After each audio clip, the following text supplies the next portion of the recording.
आज गुरुवार है ना।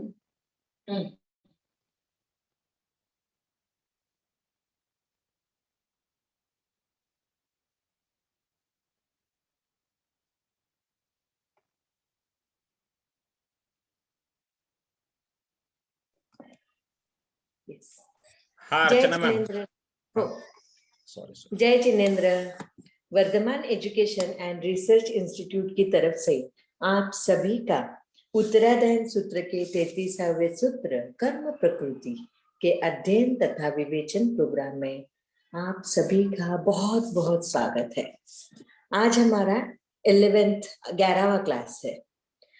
परम पूज्य प्रीति सुधा जी महाराज साहब की सुशिष्या स्वाध्याय प्रेमी पूज्य श्री संयम प्रीति जी महाराज साहब जी एवं सौ शकुंतला जी जोड़िया इनके मुखारविंद से उत्तराधायन अध्ययन की कड़ी चालू है और आप सभी जन बहुत ही अच्छी तरह से अध्ययन कर रहे हैं, इसलिए तहे दिल से आप सभी का बहुत बहुत स्वागत है।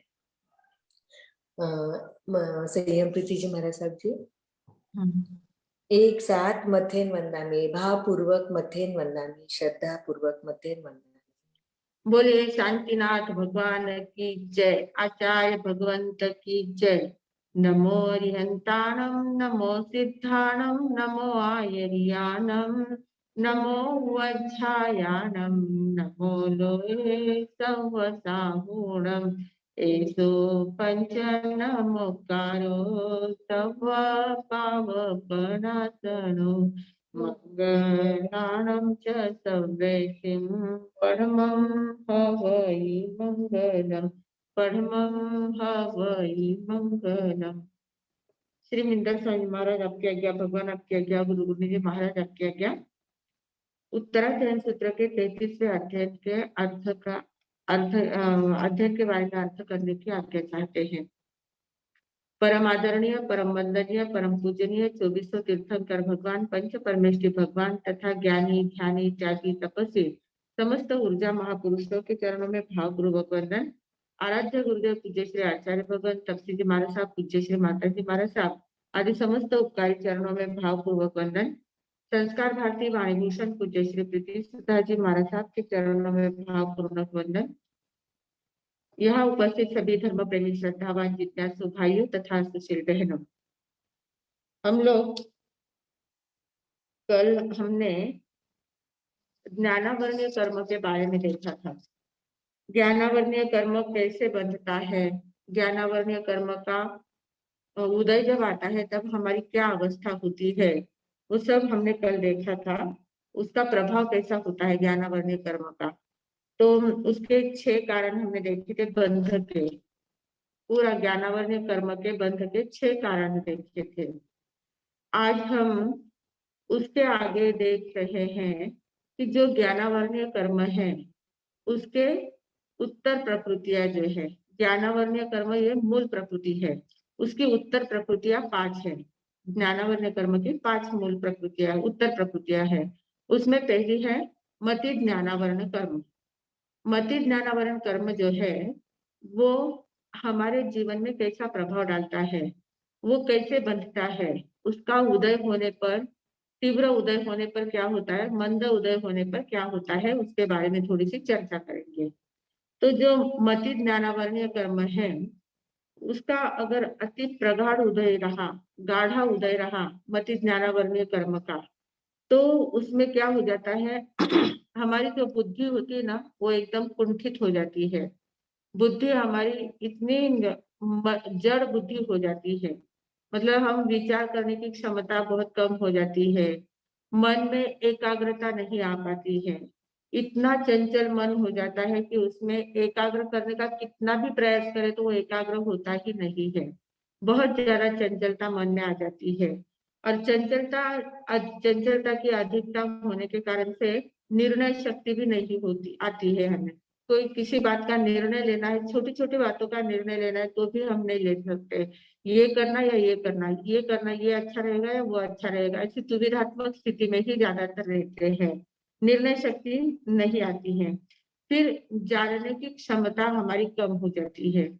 कोई समझा रहा है, कोई पढ़ा रहा है, कोई बता रहा है, कोई बात बता रहा है तो उस बात को ग्रहण करने की क्षमता हमारी बहुत कम हो जाती है। कोई समझाता है तो समझ में ही नहीं आता। जैसे छोटा बालक है, छोटे बालक को जो फर्स्ट में है या केजी में पढ़ रहा है, और उसको आप एकदम फिलोसॉफी की बातें करने लग जाए तो उसको कुछ समझ में नहीं आएगा।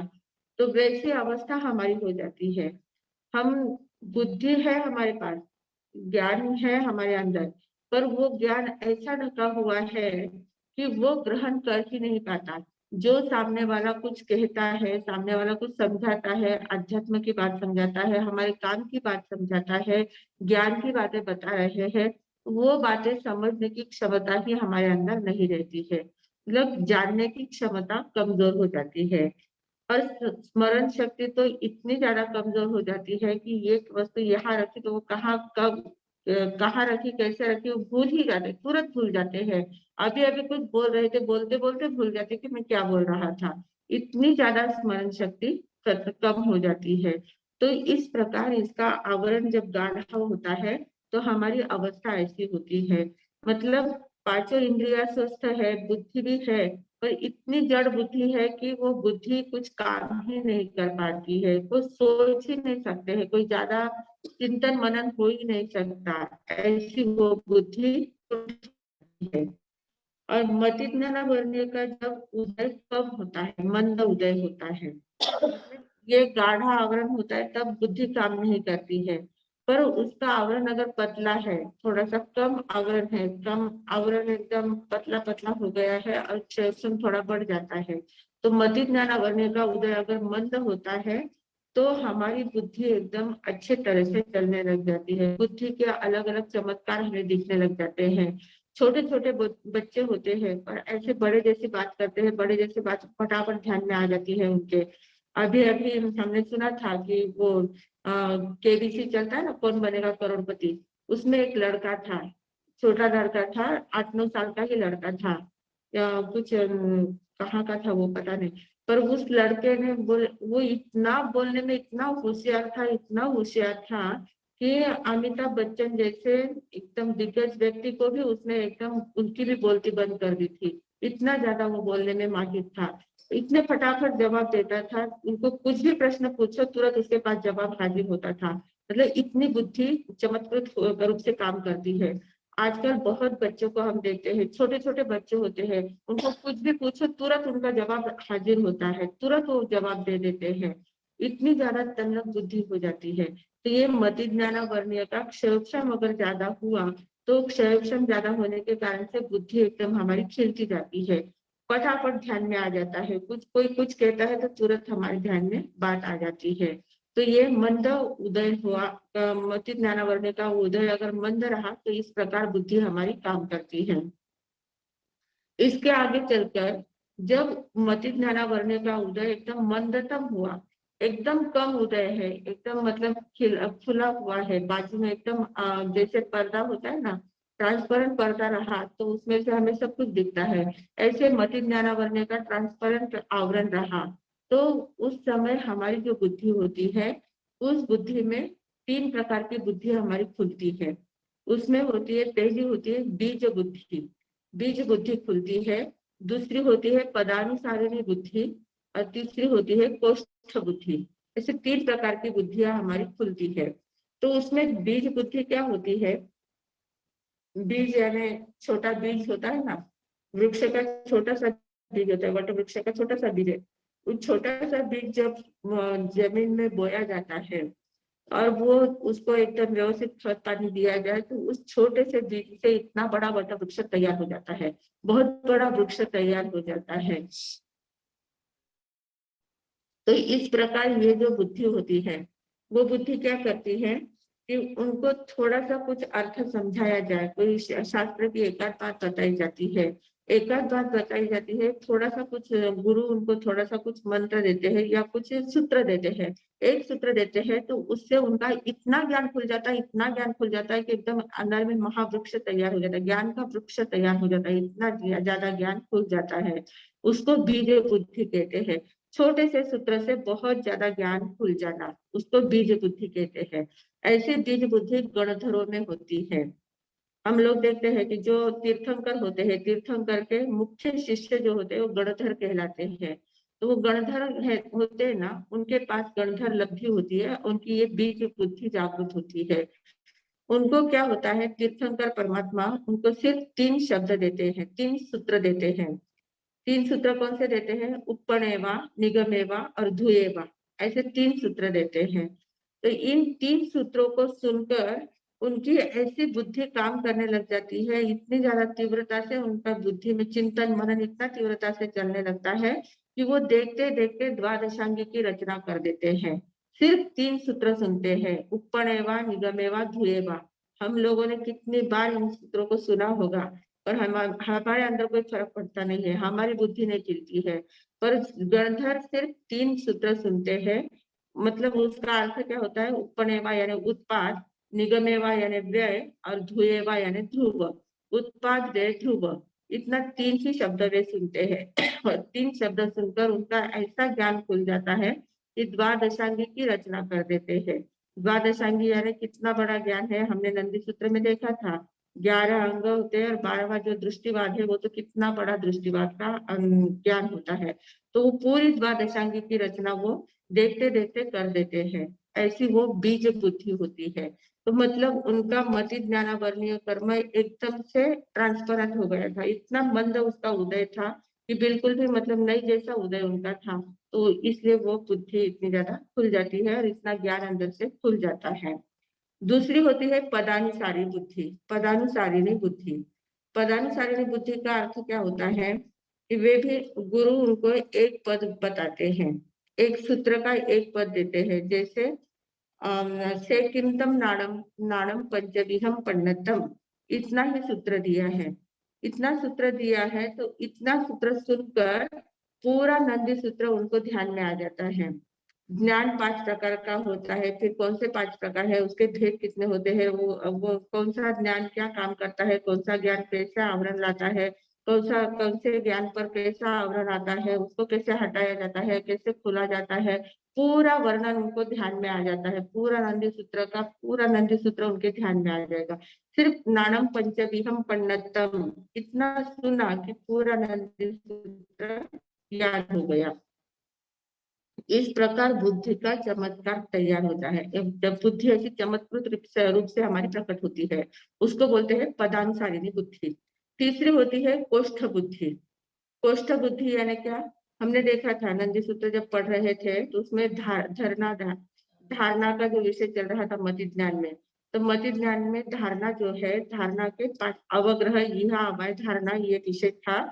उसमें धारणा में 5 प्रकार, धारणा के 5 प्रकार बताए थे। धरना, धारणा, ठवना, पैठा और कोठे, ऐसे 5 प्रकार उसमें बताए थे। तो उसमें कैसी धारणा होती है, जो अवग्रह यह अवय से जो ज्ञान हमें होता है। मति ज्ञान का अर्थ क्या होता है कि सामने जो वस्तु दिखती है उसका बोध प्राप्त होना, इंद्रिय और मन के द्वारा वस्तु का बोध प्राप्त होना, उसको मति ज्ञान कहते हैं। तो जब बोध हमें प्राप्त होता है तो बोध होने के बाद हमारी कुछ बातें हमारी थोड़ी देर के लिए ध्यान में रहती है, तुरंत हम भूल जाते हैं। जैसे रास्ते चलते हैं, बाजार में चलते हैं, कितनी चीजें देखते हैं, ध्यान में लेते हैं, तुरंत भूल जाते हैं, उनको इतना ध्यान में नहीं रखते हैं। उसको धारणा कहते हैं। धारणा यानी थोड़ी देर के तक ध्यान में रहता है कि हाँ ये चीज हमने देखी थी, ये चीज ऐसे ऐसी है, उसका ऐसा फायदा होता है, थोड़े दिनों के तक वो ध्यान में रहता है, उसको धारणा कहते हैं। ठवना यानी वो हमारे दिमाग में बैठ जाती है बात कि हाँ ये वस्तु मुझे चाहिए, ये वस्तु मैंने देखी थी वहां, वो वस्तु मुझे चाहिए, और उसके लिए प्रयास करेंगे और बहुत दिनों तक वो ध्यान में रहती है बात, उसको ठवना कहते हैं। पैठा का अर्थ होता है प्रतिष्ठा करना, हृदय में उसकी प्रतिष्ठा हो जाती है। कुछ बातें ऐसी होती है कि जो प्रतिष्ठित हो जाती है हमारे हृदय में, हम जिंदगी भर भूल नहीं सकते उन बातों को, उसको प्रतिष्ठा कहते हैं। और उसके आगे होता है कोठा। कोठे यानी क्या? कोष्ठ बुद्धि। कोष्ठ बुद्धि मतलब जैसे गोदाम होता है, गोदाम में अगर कोई अनाज वगैरह रखा है तो वो कितने ही सालों तक एकदम सुरक्षित रहता है, वो अनाज कम नहीं होता है, उसमें कुछ गड़बड़ी नहीं होती, सुरक्षित रहता है। वैसे ये ज्ञान में जो बातें अगर कोई पढ़ी है, ज्ञान शास्त्र का अर्थ पढ़ा है, कुछ शास्त्र पढ़े हैं, कुछ ज्ञान की बातें सीखी है, तो जो बातें बुद्धि में ऐसी फिट बैठ जाती है कि इस भाव में तो पूरी याद रहती ही है, वैसे के वैसे सुरक्षित रहता ही है, पर अगले भाव में जाने के बाद वहां पर भी हमें जाति स्मरण ज्ञान होता है और वो कोष्ठ में रहा हुआ ज्ञान हमारा खुल जाता है। ऐसी एक कोष्ठ बुद्धि होती है जो दीर्घ काल तक हमारे साथ रहती है, बहुत काल तक। ये इस भाव में तो रहती है, अगले भाव में भी हमारे साथ रहती है, हमारे अंदर वो ज्ञान खुला रहता है।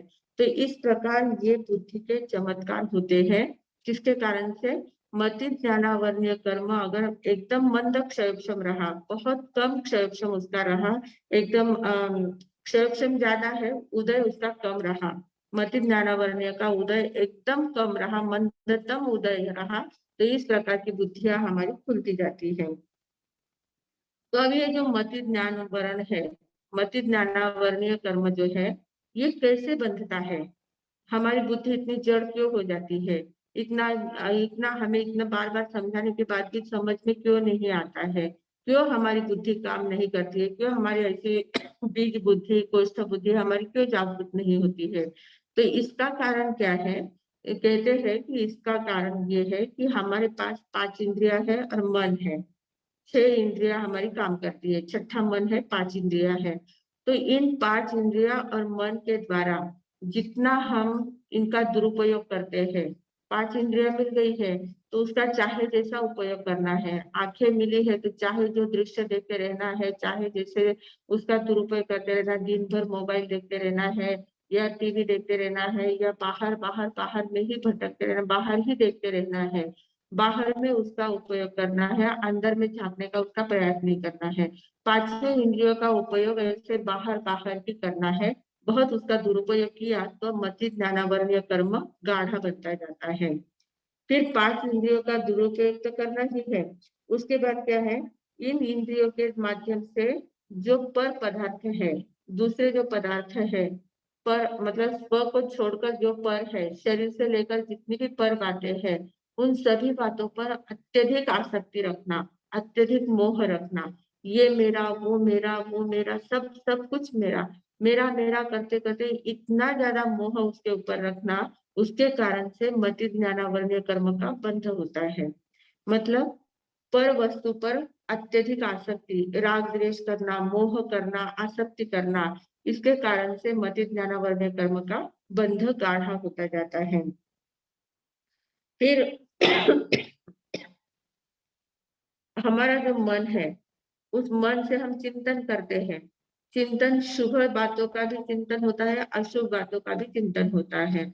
तो शुभ बातों का तो चिंतन नहीं करना, पर अशुभ बातों के चिंतन में मन को लगा देना, दिन भर अशुभ अशुभ ही चिंतन करते रहना, जो बातें हमारे काम की नहीं है, जो हिंसक बातें हैं, जो दूसरों का नुकसान करने वाली बातें हैं, ऐसे दूसरों का कुछ भला नहीं, अपना भला हो पर दूसरों का बुरा हो, इस प्रकार का सोचने की जो बातें होती है, उन बातों का चिंतन करते रहना। सतत पर में ऐसा हिंसात्मक रौद्र रौद्र ध्यान, आर्त ध्यान और रौद्र ध्यान, इन ध्यान में ही हमारा पूरा मन लगा रहता है। तो इस कारण से जितना ज्यादा अशुभ चिंतन चलता रहेगा, उतना ज्यादा मति ज्ञानावर्ण्य कर्म का बंध होता जाता है। तो इस प्रकार ये मन को अशुभ बातों में प्रवृत्त रखना और इंद्रियों को पर में ज्यादा आसक्ति रखना, पर इंद्रियों के माध्यम से पर में आसक्ति रखना और इंद्रियों का दुरुपयोग करना, इन 3 बातों के कारण से हमारा मति ज्ञानावर्ण्य कर्म गाढ़ा होता जाता है। जितना ज्यादा हम पर में अटकते हैं, उतना ज्यादा मति ज्ञानावर्ण्य गाढ़ा होता जाता है। अब बुद्धि तो हमें चाहिए, भौतिक क्षेत्र हो या आध्यात्मिक क्षेत्र हो, संसार के काम करने हो या धर्म ध्यान के काम करना हो, धर्म का कार्य हो, कुछ भी हो, वहां बुद्धि की आवश्यकता हमें होती ही है। और बुद्धि की आवश्यकता है, उस बुद्धि को हम अगर ऐसे बाहर में ही लगाते जाएंगे और उसका दुरुपयोग ही करते जाएंगे, तो वो बुद्धि हमारी तल्लख नहीं होती है, वो बुद्धि हमारी खुलती नहीं है, वो बुद्धि कुंठित होती जाती है। और हमने बुद्धि के प्रकार देखे थे, उसमें देखा था कि विनय की बुद्धि होती है, विनय करने से बुद्धि हमारी खिलती जाती है, बहुत ज्यादा बड़ों का विनय करना है, सबका विनय करना है, उससे विनय की बुद्धि खिलती जाती है। परिणामी की बुद्धि अनुभव से परिपक्व होती जाती है। औत्पत्ति की बुद्धि होती है। औत्पत्ति की बुद्धि क्या होती है कि जो एकदम अचानक ध्यान में आ जाता है, कोई कुछ पूछे, कभी कुछ सुना नहीं है, देखा नहीं है, कुछ मालूम नहीं, पढ़ा नहीं है, जाना नहीं है, कुछ भी बात मालूम नहीं है, पर सामने कुछ प्रसंग आया तो तुरंत कुछ तो भी सूझ जाना, तुरंत उसका सॉल्यूशन निकाल लेना। इस प्रकार की जो बुद्धि होती है उसको औत्पत्ति की बुद्धि कहते हैं। ऐसे औत्पत्ति की बुद्धि के उदाहरण हमारे शास्त्र में बहुत है। अभय कुमार के हैं, बीरबल के हैं, चाणक्य के हैं, बहुत सारे लोगों के ऐसे उदाहरण है। मतलब ये बुद्धि भी हम खोल सकते हैं, इस बुद्धि की भी साधना हमारी हो सकती है। कब होगी? जब हम बुद्धि इंद्रियों का और मन का सदुपयोग करेंगे, अच्छे बातों में उनको लगाएंगे। तो उसको उसका निवारण कौन सा, मतलब ये जो मति ज्ञानावर्णीय कर्म का बंध जो होता है उसका अगर निवारण करना है तो सिर्फ ये 3 बातों को हमें ध्यान में रखना है कि इंद्रिय और मन का दुरुपयोग नहीं करना है, उनका सदुपयोग करना है। बहुत ज्यादा पर में आसक्ति नहीं रखना है, अनासक्त भाव को ज्यादा अपनाना है। राग द्वेष मोह जितना कम हो सके उतना कम करने का प्रयास करना है और अशुभ बातों का चिंतन न करते हुए शुभ बातों का चिंतन करना है। शुभ बातों में जितना ज्यादा सबका भला हो, सबके साथ प्रेम मैत्री का वातावरण हो, दोस्ती का वातावरण बना रहे, खामे में सबे जीवा करके सबके साथ खमत खामना करते रहना है और शुभ शुभ चिंतन करना है। शुभ शुभ चिंतन जितना ज्यादा करेंगे उतना ज्यादा मति ज्ञानावर्ण्य कर्म का क्षय होता जाएगा। तो इसलिए और कोई अगर ऐसा मतिमंद व्यक्ति है जो मूर्ख जैसा करता रहे, कुछ पागल जैसी क्रियाएं करता रहता है, जल्दी ध्यान में किसी को नहीं आता है, हम किसी को कुछ समझाते हैं और वो जल्दी ध्यान में नहीं लेता है वो बात, तो ऐसे लोगों के ऊपर उनका तिरस्कार भी नहीं करना है, उनका उपहास भी नहीं करना है। उन ध्यान में लेना है कि उनका मति ज्ञानावर्ण्य कर्म का उदय गाढ़ा है, इसलिए वो समझ नहीं पा रहे हैं। तो उनको समझाने का, प्रेम से समझाने का प्रयास करना है। और जितना प्रेम से हम समझाते जाएंगे, जितना प्यार से उनको बताते जाएंगे, बार बार बताते जाएंगे, तो धीरे धीरे उनका भी मति ज्ञानावर्ण्य कर्म का क्षय होता जाएगा और वो भी ध्यान में ले सकते हैं बात। तो इस प्रकार ये मति ज्ञानावर्ण्य कर्म का उदय होता है और उस उदय के कारण से हमारी बुद्धि के ऊपर उसका प्रभाव पड़ता है। तो ऐसा ये मति ज्ञानावर्ण्य कर्म का हमने देखा है। दूसरा है श्रुत ज्ञानावर्ण्य कर्म। श्रुत ज्ञानावर्ण्य का कर्म का अगर एकदम प्रगाढ़ उदय रहा, बहुत ज्यादा तीव्रता से श्रुत ज्ञानावर्ण्य का उदय रहा। पहले तो श्रुत ज्ञान यानी क्या है? मति ज्ञान और श्रुत ज्ञान, ये दोनों ज्ञान 5 इंद्रिय और मन से होता है। मति ज्ञान भी इंद्रिय और मन के द्वारा होता है और श्रुत ज्ञान भी इंद्रिय और मन के द्वारा होता है। फिर दोनों में अंतर क्या है? दोनों में कौन सा अंतर है? दोनों 5 इंद्रिय और मन से ही होता है। तो दोनों में अंतर यह है कि मति ज्ञान जो होता है वो इंद्रिय के विषयों को ग्रहण करता है। जो 5 इंद्रिया और मन के द्वारा इंद्रियों के विषयों को ग्रहण करता है, जो सामने दिखता है, जो सुनता है, जो चखता है, खाता है, सूंघता है, स्पर्श होता है, जो 5 इंद्रियों के द्वारा जो जो भी बातें, जिन जिन बातों का बोध होता है उनको वो ग्रहण करने का काम मति ज्ञान करता है। और श्रुत ज्ञान जो होता है वो मति ज्ञान से ग्रहण की हुई बातों को अभिव्यक्ति देने का काम करता है। श्रुत ज्ञान का काम क्या होता है? अभिव्यक्ति देना। मतलब श्रुत मति ज्ञान जो है वो मूक होता है, मौन होता है, और श्रुत ज्ञान जो होता है वो मुखरित होता है, वो शब्दोल्लेख करता है, शब्द के द्वारा व्यक्त करता है।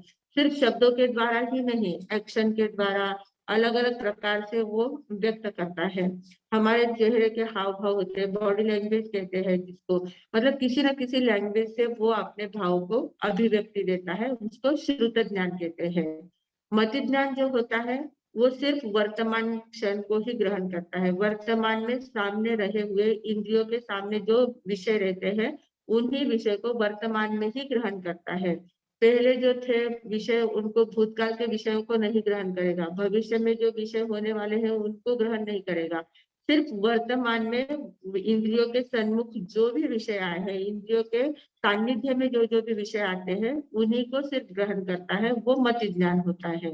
पर श्रुत ज्ञान जो होता है वो त्रैकालिक होता है, पहले की बातों को भी याद करता है। मति ज्ञान द्वारा जो जो भी ग्रहण किया हुआ है, जो हमने अभी देखा बुद्धि के प्रकार देखे थे, तो बुद्धि में जो जो भी बातें हमारी बैठती है, उन बातों को श्रुत ज्ञान पहले जो सुना हुआ है, पहले जो जाना हुआ है, उसको भी याद करता है, उसको भी स्मरण करता है, वर्तमान को भी ग्रहण करता है, वर्तमान में जो विषय मति ज्ञान द्वारा ग्रहण किया गया है उसका भी चिंतन मनन करता है, और भविष्य में क्या होने वाला है उसकी भी कल्पनाएं करता रहता है। मतलब तीनों काल का श्रुत ज्ञान काम करता है। श्रुत ज्ञान तीनों कालों को जानता है, देखता है, तीनों काल की बातों को वो समझने का प्रयास करता है, व्यक्त करने का प्रयास करता है। क्योंकि श्रुत ज्ञान का अक्षर के साथ, शब्द के साथ संबंध ज्यादा आता है। श्रुत ज्ञान ऐसा होता है, बाकी के चारों ज्ञान जो है वो चारों ही ज्ञान मौन होते हैं। मति ज्ञान तो मौन है ही, अवधि ज्ञान भी सिर्फ जानता और देखता है पर व्यक्त नहीं करता है। जब व्यक्त किया जाता है तो वो श्रुत ज्ञान हो जाता है। मन पर्य ज्ञान भी मन की पर्याय को जानता है, देखता है, पर उसको भी वो व्यक्त नहीं कर पाता है। मन पर्य ज्ञान व्यक्त नहीं करता है, जो व्यक्त करेगा वो श्रुत ज्ञान हो जाएगा।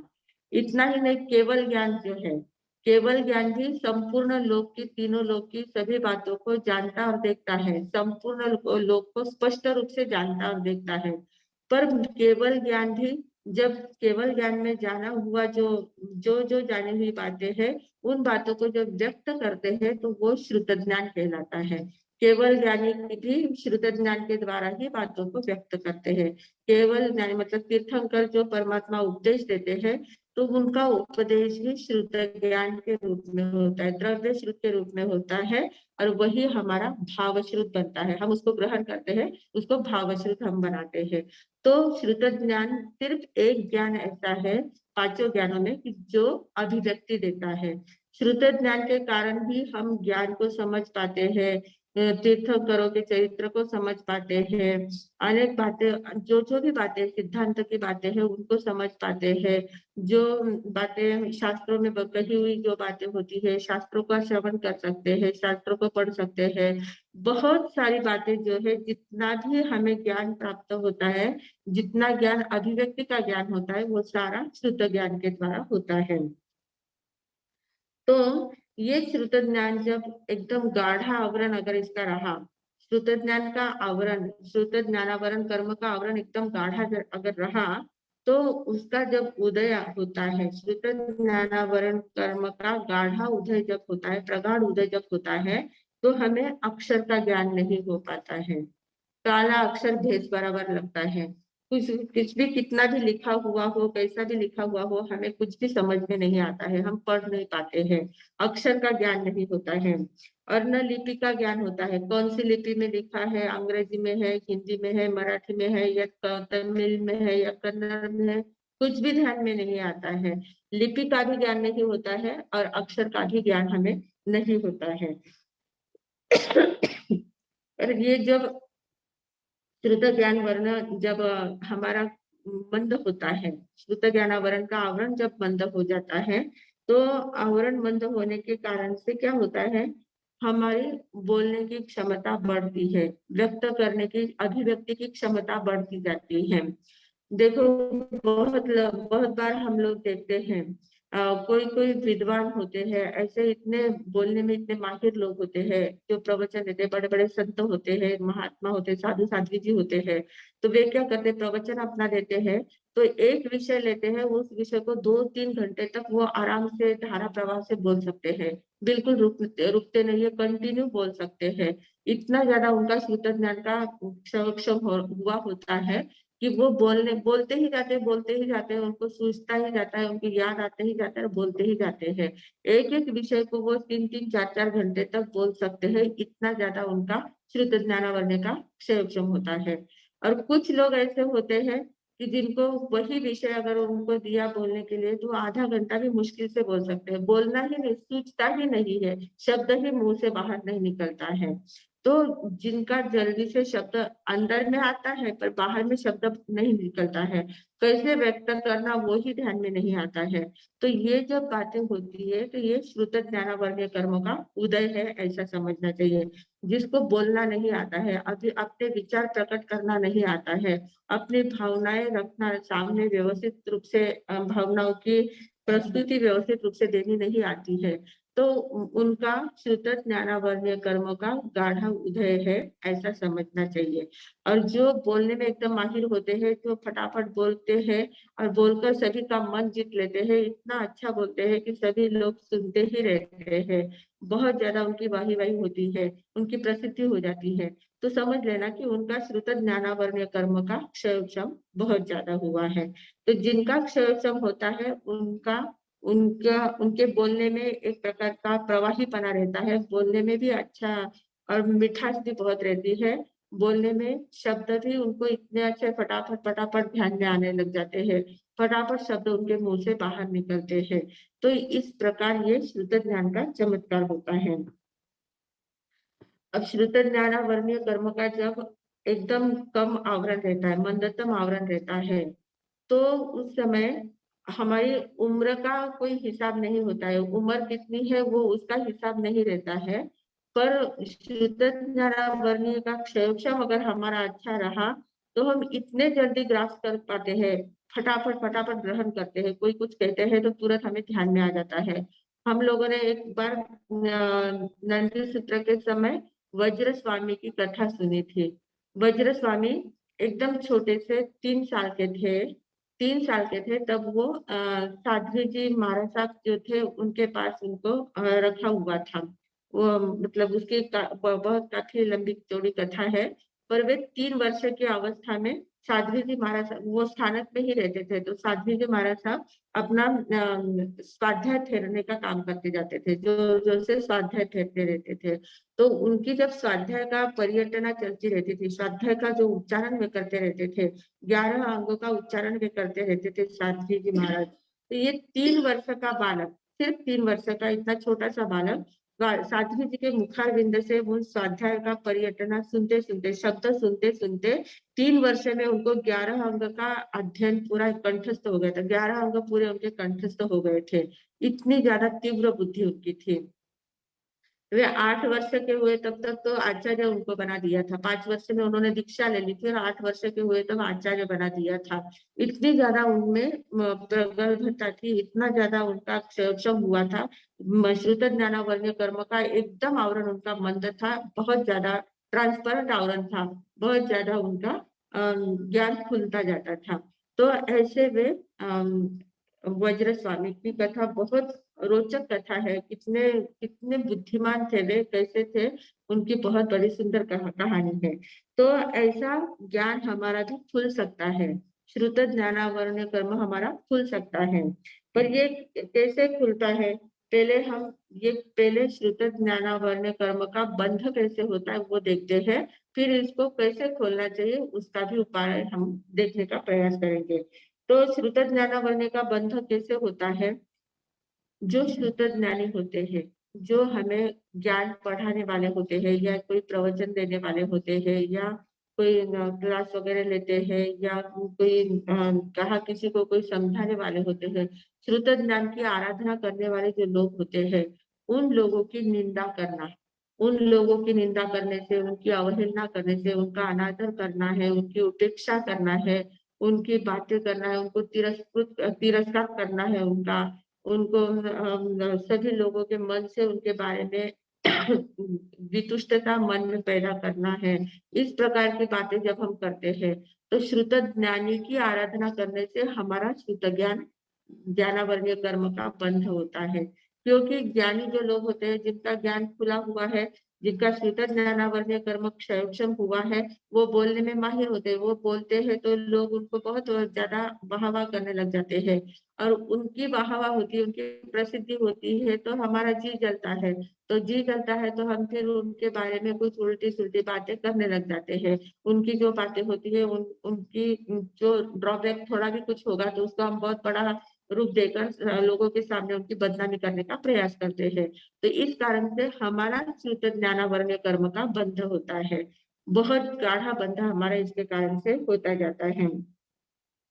दूसरी बात होती है श्रुत ज्ञान के जो साधन है, किताब है, पेन है, शास्त्र है, डायरी है, जो जो भी साधन है जिनके कारण से हमें श्रुत ज्ञान होता है, जिनके कारण, जिनको पढ़ने से, लिखने से, सुनने से, जो जो भी साधन श्रुत ज्ञान के होते हैं, उन साधनों की अवहेलना करना, किताबों का दुरुपयोग करना, कहीं पर घर में किताबें हैं तो कहीं पर पड़ी है, कहीं फट रही है, छोटे बच्चे इधर उधर ले रहे हैं, कोई फाड़ रहा है, कोई कुछ कर रहा है।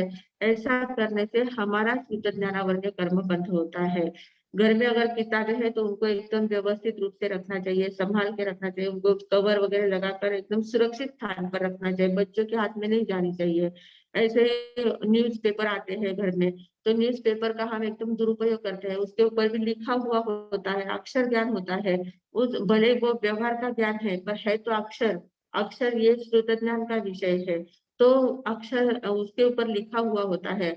और हम पेपर का तो कितना दुरुपयोग करते हैं, घर में तो बच्चे लोग गंदगी करते हैं तो सीधे हमारी बहनें पेपर लेती है, पेपर से उठा के बाहर डाल देती है, कितनी बड़ी आशा होती है, उसके कारण से हमारा श्रुत ज्ञानावर्ण्य कर्म का बंध होता है।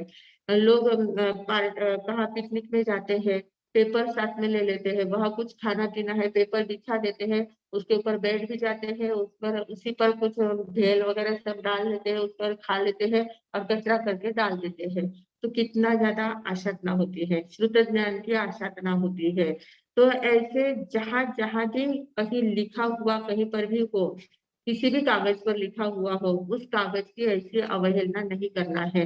इसके कारण से हमारा श्रुत ज्ञानावर्ण्य कर्म का गाढ़ा बंध होता है।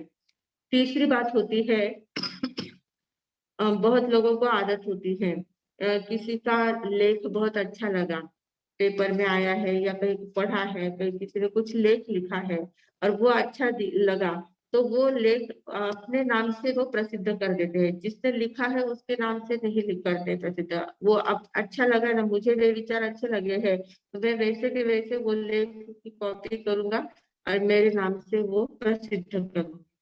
तो ये इसको साहित्य की चोरी बोलते हैं। कविता है, कोई किसी ने कविता बनाई है, गीत बनाते हैं, बहुत सारे लोग गीत बनाते हैं, शीघ्र कवि होते हैं, आशु कवि होते हैं, वे इतनी सुंदर सुंदर कविताएं बनाते हैं, नीचे उनका नाम भी लिखा हुआ होता है। तो बहुत लोगों को आदत होती है कि उनकी कविता गाएंगे, पर जहाँ उनका नाम है वहां अपना नाम डालेंगे, अपने नाम से उस कविता उन गीतों को गाएंगे, उन भजनों को गाएंगे। तो इससे हमें क्या होता है, श्रुत ज्ञानावर्ण्य कर्म गाढ़ा बनता है। तो इस प्रकार साहित्य की चोरी करना है, साहित्य का दुरुपयोग करना है, साहित्य का अवहेलना करना है, अनादर करना है, और ज्ञानी लोग जो है, श्रुत ज्ञानी लोग है, उनका अनादर करना है। तो इसके कारण से श्रुत ज्ञानावर्ण्य कर्म का बंध होता है। अब इसके निवारण के लिए क्या करना चाहिए? इसका निवारण अगर करना है तो हमें रोज प्रतिदिन कुछ थोड़ा तो भी नया ज्ञान प्राप्त करना है। कुछ 4 शब्द नए सीखने हैं, कुछ तो भी नया सीखना चाहिए। हमें जब तक हमारी बुद्धि काम कर रही है, थोड़ी समझ शक्ति हमारे अंदर है, तब तक हमें रोज कुछ ना कुछ पढ़ना चाहिए, कुछ नया ज्ञान सीखना चाहिए, जहाँ कोई सिखाने वाले हैं वहां से सीखना चाहिए, जहाँ प्रवचन वगैरह चलते हैं वहां सुनना चाहिए। कुछ तो भी 2 शब्द नए रोज के मतलब वो हमारी रूटीन ही होना चाहिए कि रोज आज नया कुछ तो भी मुझे समझ में आया, नई बात मुझे कुछ तो भी समझ में आई, नया ज्ञान रोज का सीखना चाहिए। दूसरी बात, जो हमने याद किया हुआ है, जो पढ़ा हुआ है, कोई शास्त्र भी याद, बहुत लोगों ने याद किया था, भक्तामल याद करते हैं, उत्तराधीन सूत्र याद करते हैं, याद करते समय कर लेते हैं, कंपटीशन होती है उस समय कर लेते हैं, तुमने किया मैंने किया, ऐसे करते करते बहुत जल्दी से याद कर लेते हैं, पर वापिस उसको भूल जाते हैं, फेरते नहीं है। जब तक वो फेरा नहीं जाता है, कंटिन्यू उस पर परिवर्तन नहीं होती है, तब तक वो ज्ञान हमारा टिकता नहीं है। ऐसे याद तो हमें बहुत हो जाता है पर विस्मृति में चला जाता है। तो जो ज्ञान हमने सीखा हुआ है, जो ज्ञान हमने याद किया हुआ है, उसकी परिवर्तना हमारी रोज की होनी चाहिए। परिवर्तना करना मतलब उसकी साधना करना है। जो ज्ञान सीखा है उस ज्ञान की साधना होती है। जितनी परिवर्तना होगी उतना श्रुत ज्ञानावर्ण्य कर्मों का क्षयक्षम होता जाएगा। तो ये परिवर्तना बहुत ज्यादा महत्वपूर्ण होती है, वो परिवर्तना करना है। तीसरी बात, जो भी पढ़ते हैं, हमें जो भी आता है, हमने जो भी दो बातें जो भी अच्छी सुनी है, तो तुरंत किसी को बताना किसी को समझाना, किसी को सिखाना, बोलने की आदत ही होनी चाहिए। जो हमें समझा है वो तुरंत दूसरे को समझाने का प्रयास करना है। प्रवचन में हमारी बहनें जाती है, वहां का प्रवचन सुनती है, सुनने के बाद कुछ अच्छी बातें ध्यान में आती है तो घर में आके तुरंत बच्चों को बताती कि आज हमारे साहब ने ऐसा कहा था, आज वैसा कहा था, आज ये विषय था। तो तुरंत ये बोलने की आदत होनी चाहिए। ऐसी आदत हमारी रहती है तो इससे भी हमारा श्रुत ज्ञानावर्ण्य कर्मों का क्षयक्षम होता है। क्योंकि हमें अभिव्यक्ति देने की आदत लग जाती है ना, तो अभिव्यक्ति जितनी हम देते जाते हैं उतना ज्यादा हमारा क्षयक्षम होता जाता है। तीसरी बात, जो भी शास्त्र पढ़ते हैं या जो भी कुछ पढ़ा जाता है उसका उच्चारण शुद्ध होना चाहिए। भक्तामर भी फिरते हैं, भक्तामर शब्द है पर हम बोलते क्या है, भक्ताम्बर।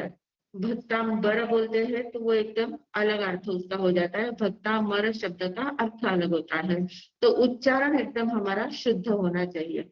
शुद्ध उच्चारण की ओर हमारा पूरा ध्यान होना चाहिए। ह्रस्व, दीर्घ, न, आदि जो भी जैसे भी उच्चारण होते हैं उन उच्चारणों का पूरा ध्यान होना चाहिए, शुद्ध उच्चारण करना है। और कोई भी हमारे संपर्क में कोई भी आता है तो सबको पढ़ने की, नया नया ज्ञान पढ़ने की प्रेरणा देना है। कोई अब घर में भी बहुत लोग रहते हैं, हम पढ़ते हैं पर बाकी लोग नहीं पढ़ते, तो अपना दूसरा कुछ काम करते हैं। तो सबको कहना कि नहीं, थोड़ा सा पढ़ो, बहुत अच्छा है, ज्ञान पढ़ो, ज्ञान पढ़ने से अपना फायदा होगा। सबको प्रेरणा देना है। छोटे बच्चे हैं, हमारे घर में काम वाले लोग होते हैं, उनके बच्चे होते हैं, तो उनके बच्चों को, बेचारों को पढ़ाई का कोई साधन नहीं होता है उनके पास, तो उनके पढ़ाई का इंतजाम करना, उनको पढ़ाना, उनको लेके बैठना या उनका कहीं पर भी उनकी व्यवस्था कर देना कि तुम लोग यहाँ पढ़ो, ज्ञान पढ़ोगे, आगे बढ़ोगे तो फायदा होगा तुम्हारा। तो इस प्रकार पढ़ने की प्रेरणा देना, ऐसी जितनी प्रेरणा पढ़ने की देते जाएंगे उतना ज्यादा हमारा शुद्ध ज्ञानावर्ण्य कर्मों का क्षय होता जाता है। उसके बाद जो ज्ञान आराधक साधु साध्वी जी होते हैं बहुत सारे मानव हमारे यहाँ आते रहते हैं, साधु संत शहर में आते रहते हैं, उनके चातुर्मास वगैरह होते हैं। उनमें कुछ साधु संत छोटे छोटे होते हैं, वो ज्ञान की आराधना करते हैं, ज्ञान पढ़ते जाते हैं। तो वो जो साधु संत ज्ञान की आराधना कर रहे हैं, ज्ञान पढ़ रहे हैं, तो उनको अनुकूल वातावरण निर्माण करके देना, उनकी सहायता पहुंचाना, उनको जो भी चाहिए वो उनको ला के देना, उनकी जैसे जैसे उनकी रिक्वायरमेंट होगी वैसे वो पूरी करने का प्रयास करना, उनकी अनुकूलता का ख्याल रखना। फिर तीसरी बात होती है ज्ञान का भंडार खोलना। कहाँ पर लाइब्रेरी का ओपनिंग हो रहा है तो अपनी ओर से किताबों का कुछ लाइब्रेरी के लिए जो जो भी चीजें चाहिए वो चीजें वहां देना। हमारी ओर से लाइब्रेरी खुलनी चाहिए, ज्ञान का भंडार खुलना चाहिए। ज्ञान की किताबें जहाँ जहाँ मिलती है वहां से लाना और लाइब्रेरी व्यवस्थित करके सबको पढ़ने के लिए सुविधा करना। ये लाइब्रेरी का मतलब ज्ञान का भंडार खोलना, ये बहुत बड़ा श्रुत ज्ञान का फायदा इससे होता है। श्रुत ज्ञानावर्ण्य कर्मों का बहुत ज्यादा क्षयक्षम होता है। तो ये ज्ञान का भंडार खोलने वाले हमारे गुजरात में एक गुजरात के महामंत्री थे, वस्तुपाल नाम, वस्तुपाल नाम के महामंत्री थे। उन्होंने उस समय कितने वर्षों हो गए होंगे उनको, उस समय उन्होंने 18 करोड़ सुवर्ण मुद्रा खर्च करके गुजरात के अलग अलग स्थानों में ज्ञान का भंडार खोला था। पाटन में, खंभात में, धोलका में, ऐसे अलग अलग स्थान पर बहुत बड़े बड़े ज्ञान के भंडार खोलते हैं। वहां जहाँ सभी शास्त्र की किताबें, जो जो ज्ञान की किताबें हैं उन किताबों की व्यवस्थित व्यवस्था करना और सबको पढ़ने के लिए खुला कर देना। इस प्रकार ज्ञान के भंडार उन्होंने खोले थे। 18 करोड़ रुपए खर्च किए थे उस समय, महामंत्री थे वो। और दूसरे एक पेथड़ शाह करके मंत्री थे मालव देश के। तो उन्होंने क्या किया था, वो धर्म घोष सुरेश्वर जी महाराज साहब थे, वो संत थे, बहुत बड़े आचार्य थे। वे आचार्य जब स्वाध्याय करते तो ये जाके वहां, पेथड़ शाह उनका नाम था, वे जाके उनकी स्वाध्याय सुनते जाते थे, मतलब स्वाध्याय श्रवण का काम करते थे। तो वो 11 अंगों का अध्ययन करते जाते थे, मतलब सभी शास्त्र में पढ़ते जाते थे। तो ये इतनी भक्ति पूर्वक, श्रद्धा पूर्वक ये शास्त्र सुनते थे। और जिस समय भगवती सूत्र का वाचन चल रहा था, महाराज साहब भगवती सूत्र पढ़ रहे थे, तो भगवती सूत्र में गौतम स्वामी का नाम बार बार आता था। तो इन्होंने क्या किया कि जितनी बार गौतम नाम आएगा, तो गौतम नाम आया कि एक सुवर्ण मुद्रा बाहर निकालना, गौतम नाम आया कि दूसरी सुवर्ण मुद्रा निकालना। ऐसे करते करते भगवती सूत्र में 36,000 बार गौतम स्वामी का नाम आया, तो उन्होंने 36,000 सुवर्ण मुद्राएं अपनी ओर से निकाली और वो श्रुत भक्ति में दी। ज्ञान की आराधना के लिए, किसी के शिक्षण की व्यवस्था के लिए, किसी को कोई किताबें चाहिए, शास्त्र छपवाने हैं, उसके लिए उन्होंने इतने 36,000 सुवर्ण मुद्राएं उन्होंने निकाली थी। तो जितनी बार गौतम गौतम नाम आया उतनी बार उन्होंने सुवर्ण मुद्राएं निकाली। ऐसे ऐसे भी लोग होते हैं, इस प्रकार श्रुत भक्ति अलग प्रकार से करते रहते हैं। वैसे ही कुमारपाल राजा होके गए। कुमारपाल राजा हेमचंद्राचार्य जी के हेमचंद्राचार्य जी उनके गुरु थे, उनके ये शिष्य थे कुमारपाल राजा। इन बहुत ज्यादा इन्होंने हेमचंद्राचार्य जी बहुत बड़े विद्वान होके गए, उन्होंने बहुत शास्त्रों की रचना की। व्याकरण उन्होंने तैयार किया था, प्राकृत व्याकरण उन्होंने तैयार किया था हेमचंद्राचार्य जी ने। तो ऐसे ये जो कुमारपाल जो थे, उन्होंने क्या किया था, बहुत ज्यादा श्रुत भक्त थे, आचार्य के प्रति अतिशय श्रद्धा उनकी थी।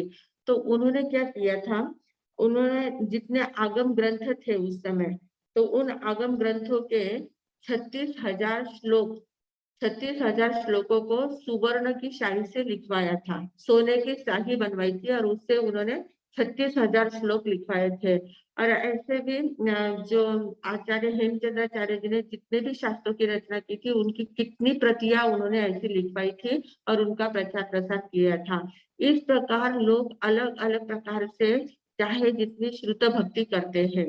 श्रुत भक्ति करना बहुत अच्छा होता है। श्रुत भक्ति करने से कहीं पर भी ज्ञान का काम होता है, तो वहां पर अपनी ओर से खुले मन से दान देना चाहिए, अपने पैसों का सदुपयोग वहां पर करना चाहिए। जहाँ ज्ञान दान होता है, ज्ञान का जहाँ जहाँ ज्ञान की बातें होती है, तो श्रुत ज्ञान वर्ण्य कर्मों का क्षयक्षम करने का ये बहुत बड़ा उपाय होता है। तो इस प्रकार श्रुत भक्ति करके हम श्रुत ज्ञान वर्ण्य कर्म को कम कर सकते हैं। तो इस प्रकार आज हमारा समय तो पूरा हो चुका है। तो मति ज्ञानावर्ण्य कर्मों का क्षयक्षम कैसे करना है और श्रुत ज्ञानावर्ण्य का क्षयक्षम कैसे करना है, और दोनों के कैसे फायदे होते हैं। अगर उनका क्षयक्षम बहुत ज्यादा हो गया तो हमारे जीवन में कैसे बुद्धि का आविष्कार होता है, कैसे ज्ञान खुलता जाता है, उसके बारे में हमने थोड़ा सा जानने का प्रयास किया है। सभी लोग बहुत ज्यादा श्रुत भक्ति करें और मति ज्ञानावर्ण्य कर्मों का भी बहुत क्षयक्षम करें और अपने जीवन में आनंद को अपने जीवन में ज्ञान को खोलने का प्रयास करें और अंतर के आनंद को प्राप्त करने का प्रयास करें। इतना ही बोलकर अब मैं विराम लेती हूँ। ओम शांति।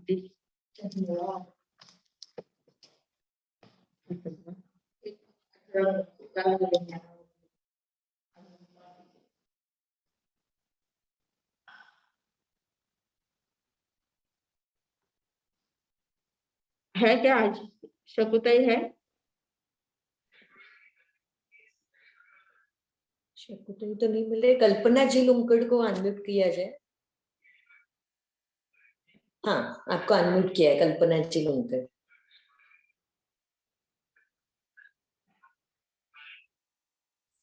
कल्पना जी। हेलो, आवाज आ रही? हाँ हाँ, आ रही। हाँ मारा साहब, वंदना। हाँ जी, दया पालो। मारा साहब, आपका जो ज्ञान प्रकट हो रहा है हम सुन रहे हैं, तो हाँ। आपका श्रुत ज्ञान है, और आपके श्रुत ज्ञान जो हम आपको सुनते हैं, तो हमें जो प्राप्त होता है उसको हम मति ज्ञान कहे या श्रुत ज्ञान कहे? ग्रहण करते हैं तब मति ज्ञान होता है, जब उसको व्यक्त करेंगे, दूसरों को पढ़ाएंगे, तो वो श्रुत ज्ञान हो जाएगा। हाँ, मतलब अभी जब हम सुन रहे हैं तो मति ज्ञान जो प्राप्त हो रहा है वो मति ज्ञान है। मति ज्ञान अगर है। हम उसको कहीं प्रकट करेंगे तो वो श्रुत ज्ञान बन जाएगा। बराबर बराबर। धन्यवाद मारा साहब। और मति ज्ञान तो है, ग्रहण करते हैं तब तक मति ज्ञान है, और उसके ऊपर जब चिंतन करते हैं तो वो भी श्रुत ज्ञान हो जाता है। हम उसको मन में चिंतन करते हैं ना, उस विषय को काफी हाँ देर तक चिंतन चलता है हमारा। मति ज्ञान तो सिर्फ वर्तमान क्षण में ग्रहण होता है, पर उसके बारे में जो चिंतन चलता है वो श्रुत ज्ञान होता है। चिंतन करते हैं तो हम बोलते हैं, तो वो अच्छा, श्रुत ज्ञान हो जाता है। धन्यवाद मारा साहब। हाँ, दया। हिरल जी। મથીનો નહીં હર્ષદજી મારા મારો ક્વેશ્ચન હતો મારા દો ક્વેશ્ચન હતો મારો कई ફર્સ્ટ कौन है? आपका वीडियो ऑन कीजिए, आप कहाँ से है वो भी वीडियो देखिए। पर हाँ वीडियो हाँ एक मिनट नहीं अभी आराम से पूछिए, आराम से पूछिए।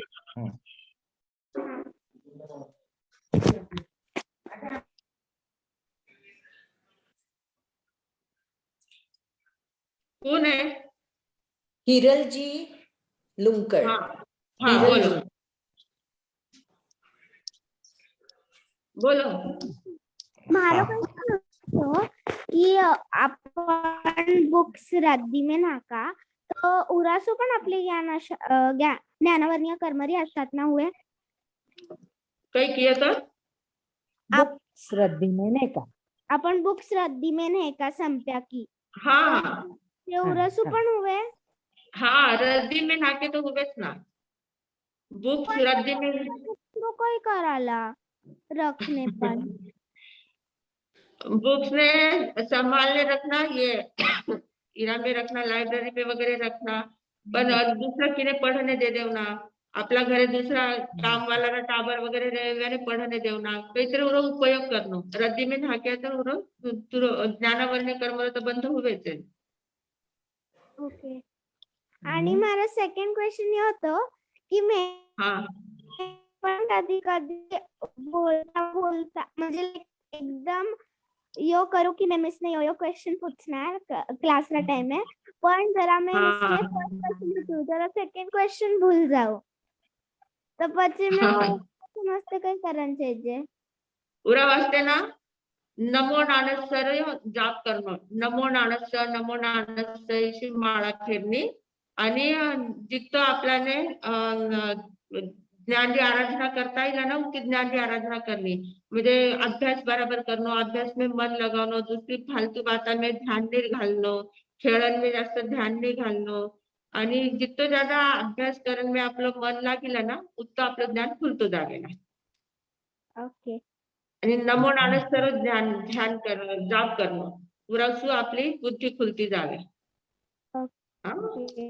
आप कई कहाँ मार्ग से है? हिरल? हिरल आप कहाँ से है?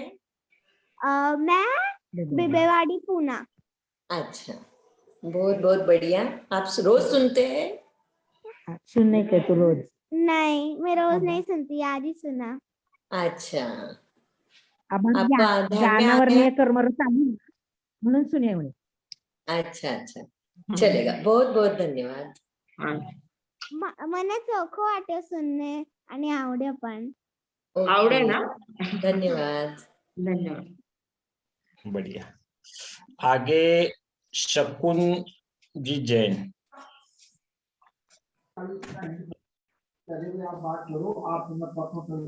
मतेन वंदानी मालासा। हाँ जी जय.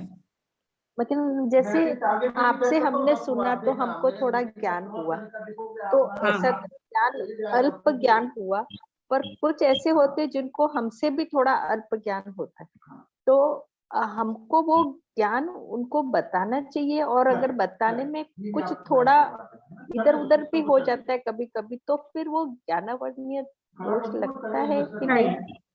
हमें जितना समझता है ना तो वो जो समझता है वो दूसरों को बताना चाहिए जब हम बताते हैं, पर अगर हम कुछ भूल जाते हैं या उसमें कुछ गलत उल्टा सीधा बोल देते हैं, उल्टा सीधा अगर उसका, क्योंकि हमारी समझने की क्षमता होती है ना, वो कभी कभी सुनते सुनते विचार दूसरा आ जाता है दिमाग में और वो बात भूल जाते हैं और उसका दूसरी लिंक नहीं लगती है और हम उल्टा सीधा समझ लेते हैं, तो उसके कारण से हमारा ज्ञान थोड़ा सा उल्टा सीधा हो सकता है।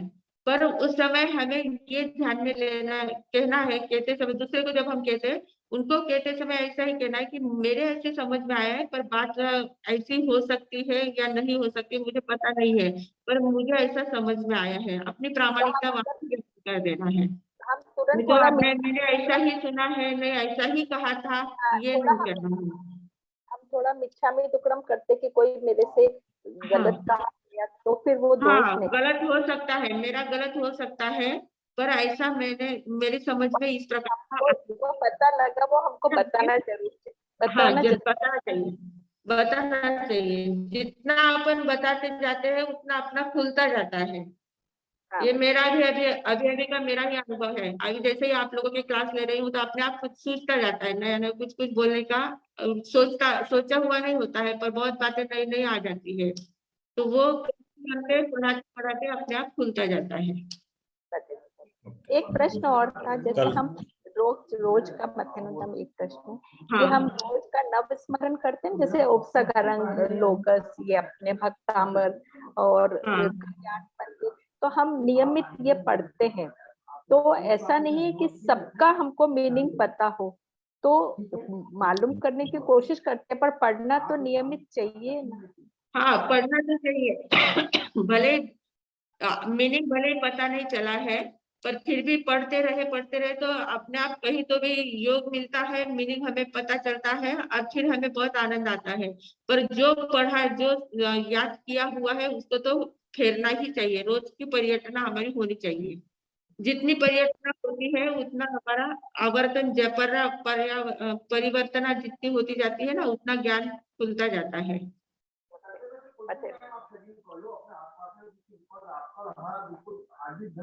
ओके, थैंक यू शकुन जी। आगे दिशा जी।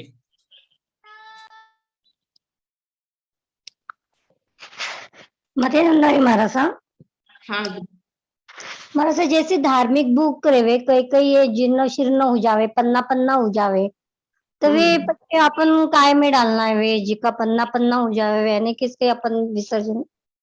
वो क्या करना है, अगर ऐसा हुआ ना तो उन बुकों को पानी में डालना है, पानी में वो पूरा धो लेना है, और पानी में धोने के बाद उसका पलटा देना है, पानी में पलटा देना है, पानी में नदी में किसी में डाल देना है, तो फिर उसकी इतनी आवश्यकता नहीं लगती है।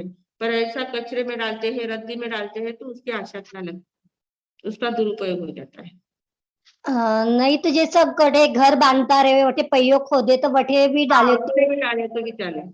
चाले तर काही आशात नाही लागे की आपल्याने आशात तर लागे, पण तरी सुरक्षित तरी उठे रहे, म्हणजे किरा पगा में इरा में तरी नहीं आवे, एकदा उरा में जापरे પછી वो ये हो जाए, डिवॉल्व हो जावे, उरा में मिट्टी मिल जावे। अच्छा अच्छा ठीक है मतलब हाँ, थैंक यू दिशा जी। आगे चंचल मासी जी, चंचल कोठारे।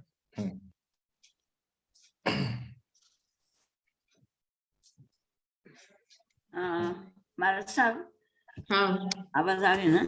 हाँ, तो आप तीन त्रिपदी सुनियाहून गंधर ने 14 पुरव्रत ज्ञान हुए। हाँ, तर उरासाठी मनपर्याय ज्ञान पण हुए काही? मन परिज्ञान तर हुई जावे ना। नाही, गंधरने सगळा गंधरने मनपर्याय नहीं, ज्ञान सगळं वेगळंच काही? गंधर्व नहीं हुए, मन परिज्ञान तवे 9 बाता जिरा में हे व्यानेच हुए मन परिज्ञान, 9 बाता गंधरने कंपल्सरी नाहीये का मनपर्याय ज्ञान? नहीं है। आणि आपने कधी गणधर आधी लब्धि प्राप्त हुए, गणधर लब्धि प्राप्त हुए, आणि गणधर लब्धिरा कारण से वेने 14 पूर्वर ज्ञान आई जावे। हाँ, हाँ, पण मनपर्याय ज्ञान भी कंपल्सरी नाहीये। कंपल्सरी नहीं है, शायद नहीं है, मने तरी वाटत की शायद नहीं है कंपल्सरी, तरी पण पाच देखने में केवला। हाँ, आणि पक्को अभी नहीं आपका कहते। नहीं, अपने पास इतने मासिक आते हैं, जैन जागृति है, जैन प्रकाश है, जैन सब हाँ। बहुत सारे मासिक जमा होते हैं, क्या करना उसका? वही अभी कितने उन्होंने घर कहा में ना, रखेंगे? नहीं, आशात ना तो होनी नहीं है। कोई घर बांध रहे हैं तो उसके पास में डाल देना, नींव में डाल देना। क्या कहा? कोई घर नया घर बांधते हैं तो उसके नींव में डाल देना, ऐसे अच्छा, कई उसके न्यू में डाल देना। तो वो वहां सुरक्षित हो जाते हैं, मिट्टी में मिल जाते हैं वापिस। हाँ, या उसका अभी शीतल जी ने एक ऑप्शन भेजा कि उसका रिन्यूएशन किया तो चलता है क्या, तो उसका रिन्यूएशन भी आजकल होता है ना, जो हाँ, पुराने रिसाइकल होता है उसका। वो साइकिल होते हैं तो वो भी चलता है। ओके, थैंक यू मार साहब। हाँ जी। सभी वर्धमान में लाके देते हैं सभी। वर्धमान में है क्या सोए? सामने बहुत बड़ी वर्धमान लाइब्रेरी आप वहाँ लाके अच्छे देते हाँ, हैं। अच्छे बुक्स आप वर्धमान में वर्धमान लाके में दिया दे तो सकते चलेगा हैं। क्या? हाँ, वर्धमान एक मिनट, एजुकेशन एंड रिसर्च हाँ। सेंटर में अच्छे वाले बुक्स आगम नहीं, आप वो दे तो मैं सकते वो हो। तो दिए, बहुत सारे दिए मैंने, पर ये छोटे छोटे बुक्स है प्रार्थना के, ये क्या करना दे है? सकते हैं, दे सकते हैं आप। दे सकते हैं ना? Thank you. चलो आगे चिन्मया जी करके, कल उनका रेजेंट था, उनका रह गया था, मैं उनको लूंगा पहले। हाँ, हाँ। मथे मंगराज मास्टर, हाँ आवाज आ रही? हाँ, हाँ वीडियो बंद है। हाँ, वीडियो बंद है, ठीक है। हाँ हाँ मास्टर जी, मेरा क्वेश्चन था कि हम लोग जब लेटे लेटे या चलते चलते अगर आगम वगैरह याद करते हैं तो उसमें ज्ञानावली का दोष लगता है? ऐसे आगम का स्मरण अगर करना है तो लेटे लेटे किया तो आशा तो लगती है, हमें उसका आदर सम्मान सहित उसका उच्चारण करना चाहिए, उसका जब भी स्मरण करते हैं। पर बहुत बार क्या हो जाता है, हम जब याद करते हैं या जैसे शास्त्र याद करते रहते हैं तो कभी कभी सोए सोए हमें याद आता है कि क्या क्या चेहरा था आज, क्या क्या कौन सी गाथा याद की थी, तो वो गाथा स्मरण आ जाती है। तो वो ठीक है, स्मरण आ गई तो स्मरण किया तो बात ठीक है, पर लेटे लेटे पूरा फेरने की आदत नहीं होनी चाहिए। फेरते समय तबीयत आपकी ठीक नहीं है, आप बैठ नहीं सकते हैं तो ठीक है, तब लेटे लेटे कर सकते हैं। पर आशातना लगती है, शास्त्र को शास्त्र के रूप से ही पढ़ना चाहिए, उनका उतना आदर सम्मान के साथ ही पढ़ना चाहिए। ठीक है, सही। और दूसरा क्वेश्चन था कि आजकल ये जो मोबाइल वगैरह है उसमें जो मैसेज वगैरह आते हैं तो भी मोस्टली बहुत जन लोग आते हैं टॉयलेट में जाके भी वो लोग पढ़ते हैं और बात करते हैं, तो उसमें भी दोष लगता है? नहीं नहीं, ऐसा कुछ नहीं, उसमें मोबाइल के मैसेजेस का कुछ नहीं इतना दोष लगता, वो तो कभी भी पढ़। नहीं मतलब शास्त्र वो वाचन की बात कर रहे हैं, मैं शास्त्र का जो वाचन हाँ, है। वो तो है। और ऐसे ऑर्डिनरी से जैसे लिखा हुआ उससे अपन बोलते हैं ना कि जो अशुचि पहुंच के डाल दिए तो उसमें भी दोष लगता है करके, हाँ, तो फिर ये अशुचि स्थान में ये सब पढ़ना बात करना इसमें कोई दोष नहीं लगता है? पढ़ना तो नहीं चाहिए, पर अब मोबाइल के तो लोग क्या करते हैं, अब बहुत लोगों को तो आदत होती है वहां पेपर ले जाके पेपर पढ़ते जाते हैं, हाँ हाँ, वही। पेपर भी पढ़ते हैं, बहुत लोगों को आदत होती है। दोष तो दोष ही है, दोष तो लगता ही है। अच्छा। और मैं सब रात को सोते वक्त जैसे पढ़ा वो जो याद आता है, आपने बोला आगम का, तो हम उसको हाँ याद, जब नींद नहीं आती है तो सोचते हैं कि चलो इसको याद करने की कोशिश हाँ, करे, तो इसमें चलता दोष है लगता है? चलता है चलता है, फालतू चल, के दूसरे विचार करने की अपेक्षा ये याद किया हुआ चलता है। ठीक है। और एक क्वेश्चन था कि रात की सौगंध का जो पचकान लेते हैं अपन, तो वो हाँ, सुबह ही लेना चाहिए या फिर शाम को ले सकते हैं सर? रात्रि भोजन का, हाँ, तो रात्रि भोजन का शाम को ही लेना है ना। शाम को ही लेना है ना, सुबह ऐसा डिसाइड करना नहीं कि आज मेरे को रात्रि भोजन के नहीं आगे। नहीं नहीं, नहीं। ठीक, शाम को ही लेना होता है। ठीक है, धन्यवाद मास्टर। हाँ बहुत बहुत थैंक यू। आभार, आभार मास्टर, कहाँ बहुत अच्छा कहाँ से सिखाया। आप? मैं चेन्नई से हूँ। ओके, हाँ, थैंक पुरुषाकार के टीचर इसके लिए वो चिन्मय लिखते हैं, वो वही आता है मेरा आईडी में। जी जी अच्छा, जी जी हाँ, ठीक जी। है मास्टर, ओके बहुत बहुत धन्यवाद मास्टर। हाँ थैंक जी यू सो धन्यवाद। मच। आगे सुप्रिया जी नहार।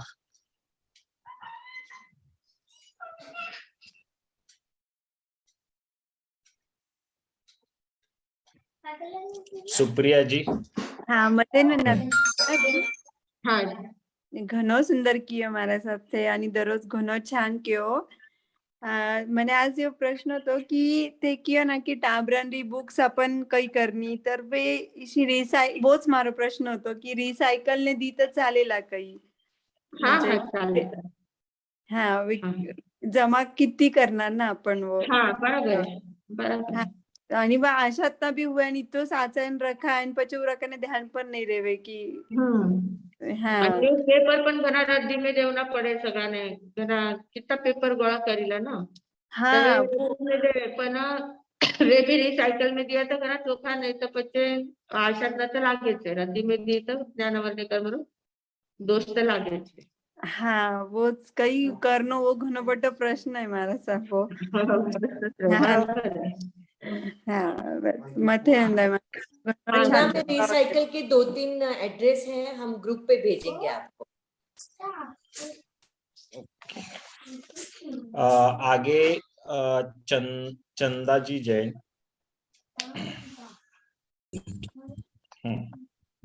अनम्यूट हो गया क्या? हाँ हाँ हो गया, आवाज आ रहा है। चंदा मैडम। अच्छा। जैन, कहीं जैन हाँ। है, कहीं बढ़िया है हमारा हाँ। सब। मथेनंदा में हमारे साहब हाँ दया पलंग।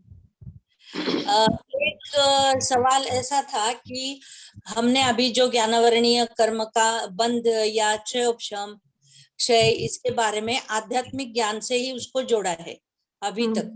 यानी कि हमारी दृष्टि में यही है कि आध्यात्मिक आगम ज्ञान वगैरह है, उससे इसका क्षयोपशम वगैरह होता है, पर्यटना करो, वाचना पृच्छना जो भी है। लेकिन मेरा सवाल ये है कि ये जो साइंटिस्ट लोग होते हैं या बहुत विद्वान लोग होते हैं जो बड़े बड़े मतलब साहित्य की रचना करते हैं, बहुत महाकाव्य वगैरह संस्कृत में है, लेकिन वो अध्यात्म से जुड़े हुए नहीं है। मान लो कि पूरी जिंदगी वो कभी अध्यात्म से जुड़े नहीं, तो क्या इस ज्ञान की आराधना से भी उनका ज्ञानावरणीय का क्षयोपशम होगा या नहीं? वो साहित्य की रचना कर रहे हैं, मतलब उनका ज्ञानावरण कर्मों का प्रयोग हुआ है, इसलिए वो लिखते कि उनको प्रेरणा मिलती है, इतना साहित्य उनका निकलता है। ज्ञान क्या है? सिर्फ आध्यात्म का ज्ञान नहीं होता है।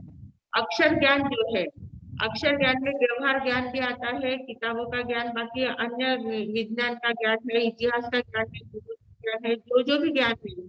तो ज्ञान कौन सा भी रहा, तो ज्ञान की एक अपने अंदर में पूरा ज्ञान भरा हुआ ही है, अंदर से ही उनका निकलता है। जो साहित्य की रचना करते हैं तो उनका ज्ञान अंदर से ही निकलता है, भले वो समझते नहीं है कि आत्मज्ञान की आत्मा से ही निकलने वाला ज्ञान होता है, तो वो अध्यात्म का ही ज्ञान रहता है, पर उसको दूसरा रास्ता दे देते हैं, दूसरे मार्ग से वो बताते रहते हैं, पर ज्ञानावरण कर्मों का क्षयोपशम से ही होता है। और वो आराधना करते हैं, ज्ञान की इतनी आराधना करते हैं, ऐसे जो लोग होते हैं वो बहुत ज्यादा ज्ञान की आराधना करते हैं, भले भौतिक ज्ञान है पर उस ज्ञान की वो आराधना करते हैं, तो ज्ञान की आराधना करने वाले का क्षयोपशम बढ़ता ही जाता है। अच्छा, तो शुद्ध ज्ञान की आराधना का ये भी एक मार्ग हो सकता है? हो सकता है। क्षयोपशम से ही वो अभी लिख रहा है या कुछ तो भी ज्ञान हासिल कर रहा है, लेकिन अभी अध्यात्म का नहीं कर रहा है, तो उसके क्षयोपशम कैसा रहेगा? तो ज्ञानावरण का तो क्षयोपशम है, इसलिए तो उनका ज्ञान खुल रहा है, जो भी ज्ञान है, जो भी समझ उनकी है। ज्ञान का अर्थ क्या है? बोध होना है, समझ है। अंदर में जो उनको समझ रहा है वो बाहर व्यक्त कर रहे हैं, तो अंदर की जितना उनका ज्ञान अंदर से जिस टाइप से खुलता जाएगा, वैसा उनको जब रास्ता मिल जाएगा, आध्यात्मिक रास्ता मिल जाएगा, तो वही ज्ञान आध्यात्मिक कन्वर्ट हो सकता है उनका, उसी ज्ञान को भी अध्यात्म में कन्वर्ट कर सकते हैं। पर उनका मतलब जैसे भी ज्ञान तो ज्ञान ही है, आध्यात्मिक ज्ञान निकलता ही है। जो शास्त्र का मतलब साहित्य के जो सृजन करते हैं, साहित्य को निर्माण कर रहे हैं, तो उनका अंदर से ज्ञान तो निकलता ही, ज्ञान अंदर से निकलेगा तभी वो निर्माण करेंगे, बोध अंदर से होता है तभी तो बाहर निकलेंगे, निकालेंगे। ज्ञान ज्ञान ही है। तो आगे भी उनका क्षयोपशम जारी रहेगा? रहेगा, है ना? कभी ना कभी उनको रास्ता मिलेगा, सही रास्ता मिलेगा और वो कन्वर्ट हो जाएगी, हो सकते हैं। मतलब सही रास्ता आध्यात्मिक ज्ञान का ही है? वो तो है। अच्छा, ठीक है। मथेनंदा साहब। हाँ जी, धन्यवाद। थैंक यू चंदा मैम। जो अभी प्रश्न पूछ रहे थे चंदा जी समदड़िया मैम, जो हमारे एमए के सेकेंड ईयर लगभग के अभी प्रोफेसर है। हाँ प्रोफेसर है। जैनागम की दृष्टि से लोक संरचना जो तत्वार्थ सूत्र है वो सब्जेक्ट पढ़ा रहे थे, अभी इस साल अहिंसा सब्जेक्ट अभी पढ़ा रहे। ऐसे चंदा जी समदड़िया मैम अभी प्रश्न पूछ रहे थे, उनका खूब खूब धन्यवाद। आगे अभी 3 रेज हैंड है। सुनीता जी जैन। मथेनंदा माल साहब। हाँ जी माल साहब, आपने बुद्धि के अलग अलग प्रकार में एक 4 प्रकार बताया और एक 3 प्रकार बताया, ये किस अपेक्षा से है? वैनय की उत्पत्ति की बुद्धि, वैनय की बुद्धि, पारिणामी की बुद्धि और कार्मी की बुद्धि। हाँ 4, ये एक तो 4 ये, और एक हाँ। बीज बुद्धि और पदानुसारी बुद्धि और ये बीज बुद्धि, पदानुसारिणी बुद्धि और हाँ। कोष्ठ बुद्धि। हाँ हाँ। ये मतलब ये किस अपेक्षा से अलग अलग भेद है, मतलब ये? हाँ, वे चार बुद्धि जो है वो अलग प्रकार की है। वो मतलब अच्छा। कहीं सुनी नहीं, देखी नहीं, हाँ। अंदर से प्रकट होने वाली ये बुद्धियां है। और हाँ। ये जो है वो की बुद्धि है, मतलब प्रयत्न पूर्वक खुलती जाती है। जैसे जैसे मति ज्ञान वर्णन का अक्षर होता है, वैसे वैसे बुद्धि खुलती जाती है। तो ये मति ज्ञान के प्रकार कह सकते हैं इनको? हाँ। मति ज्ञान के मतलब बुद्धि के प्रकार। हाँ, बुद्धि के प्रकार। हाँ ठीक है मरसा, मथेनंदा मरसा, मथेनंदा। हाँ जी। Thank you Sunita ji. हम अभी अंतिम प्रश्न लेंगे, प्रमिला जी जैन। छाया जी आपका पचकान होंगे, देंगे महाराज सब। मथेमदा में महाराज जी। हाँ जी। जैसे आप प्रवचन देते हैं या सुनाते हैं या स्थानक में महाराज जी प्रवचन देते हैं, उस समय मतलब ये लगता है कि मुझे सब समझ आ रहा है, सब याद हो गया, और फिर उनके बाद थोड़ा सा याद रहता नहीं रहता, और दोबारा कॉपी में जैसे हम लिखते हैं वो पढ़ते हैं तो याद आ जाता है, या कोई दोबारा प्रवचन सुनाता है तो मतलब वो पूरा याद हो जाता है। तो ऐसे क्यों, प्रॉपर क्यों नहीं याद रहता? हमारी बुद्धि मति ज्ञान वर्ण्य का क्षम कम होता है ना, मति ज्ञान वर्ण्य का आवरण होता है, इसलिए हमें याद नहीं रहता है, स्मरण शक्ति हमारी कमजोर हो जाती है।